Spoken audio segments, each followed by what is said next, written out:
Assam, the heart of north east, जो अपनी rich history, culture और डाइवर्स लोगों के लिए जाना जाता है। इसी असम पर मुगल ने 17 बार हमला किया। मुगल साम्राज्य जो अपने पीक पर होते हुए भी कभी भी असम को कंट्रोल नहीं कर पाया। आखिर इसके पीछे क्या वजह हो सकती है? तो चलिए इस वीडियो में जानते हैं। मैं हूं Mushtaq Asadi and let's start the video.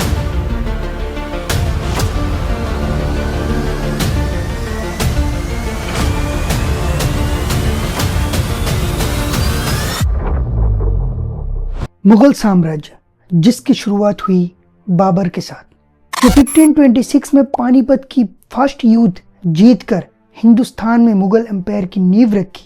मुगलिया सल्तनत जो अपनी शानदार आर्किटेक्चर, गवर्नेंस और मिलिट्री पावर के लिए जाना जाता है। मुगल हिंदुस्तान में आते ही 4 साल में ऑलमोस्ट पूरी नॉर्दर्न कॉन्टिनेंट में अपना कब्जा जमा लिया था, जो अपने पीक पर बांग्लादेश तक पहुंच चुका था। और अगर कुछ बचा रह गया था तो वो था नॉर्थ ईस्ट का ये छोटा सा हिस्सा। मुगल अपनी एम्पायर को एक्सपैंड करने के लिए नॉर्थ ईस्ट के इस हिस्से में भी हमला करने वाला था, पर उस समय के दौरान नॉर्थ ईस्ट में एक छोटा सा किंगडम का राज चलता है जिसका नाम है द अहोम किंगडम।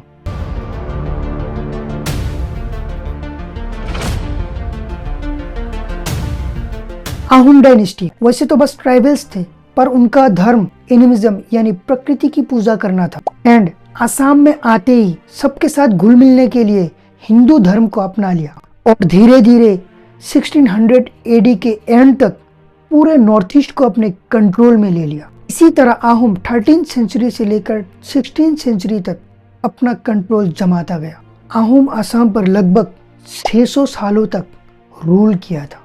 पर दिक्कत तो तब आई जब मुगल साम्राज्य अपनी टेरिटरी एक्सपैंड करने के लिए असम पर हमला करने वाला था, और यहीं से मुगल एंड अहोम के बीच कॉन्फ्लिक्ट शुरू हुई। साल 1615 से लेकर 1682 तक तकरीबन 17 लड़ाइयाँ हुई, और उनमें से सबसे प्रोमिनेंट बैटल जो थी उसका नाम है the battle of Sarai Ghat, year 1671। Mughal बादशाह औरंगजेब ने अंबर के राजा राम सिंह को असम इन्विजन करने के लिए भेज दिया और शुरू हो गया the battle of Sarai Ghat. Actually ये युद्ध एक पागलपन था, क्योंकि इतने छोटे और कम सेना वाले अहोम किंगडम को हमला करने के लिए औरंगजेब ने सरदारों के साथ 4000 सोल्जर्स, 1500 शाही soldiers, 18,000 cavalry, 30,000 foot soldiers, 40 warship, ऐसे ही कुल मिलाकर 70 से 80,000 सेना को भेज दिया गया था।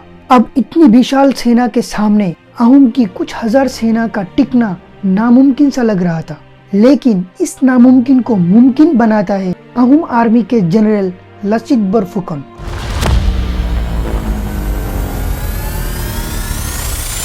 उनका प्लान सिंपल था। इतनी बड़ी आर्मी गुवाहाटी पहुंचने के लिए सिर्फ 2 ही रास्ता था, पहला जमीन से और दूसरा ब्रह्मपुत्र रिवर से। और अगर मुगल की नेवल कैपेबिलिटी की बात किया जाए तो उनकी नेवी इनएक्सपीरियंस्ड एंड वीक थी।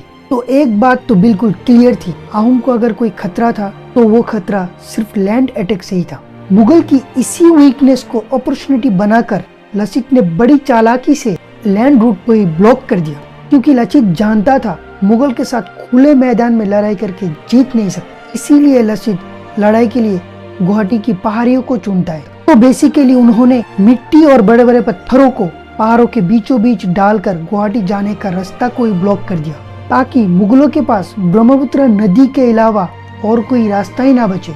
अब अगर ब्रह्मपुत्र रिवर के बारे में बात करें तो ये सरायघाट में सबसे नैरो हो जाता है, और ये यहाँ पर सिर्फ 1 किलोमीटर चौड़ी है।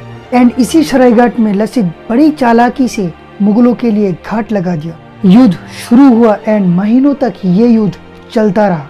युद्ध के दौरान एक वक्त ऐसा आया, लचित बरफुकन बीमार पड़ गए।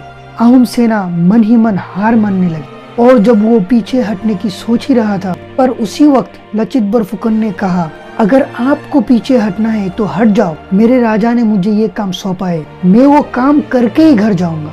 एंड ये बात सुनकर अहोम सेना ने फिर से अटैक करना शुरू किया, एंड देखते ही देखते मुगल हार गए।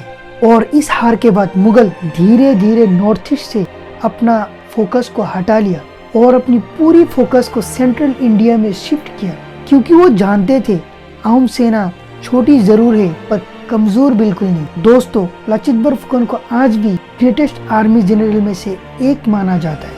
हर साल 24 नवंबर को इसी ग्रेट लीडर की ग्रेटनेस को असम सेलिब्रेट करता है। एनडीए के बेस्ट कैडेट को जो गोल्ड मेडल मिलता है उस पर भी इसी ग्रेट लीडर का नाम लिखा होता है। एक युद्ध की जीत सिर्फ ताकत से नहीं होता है, बुद्धि से होता है। इसकी सीख हमें बैटल ऑफ सरायघाट से मिलती है। तो दोस्तों, आज का ये वीडियो यही तक था।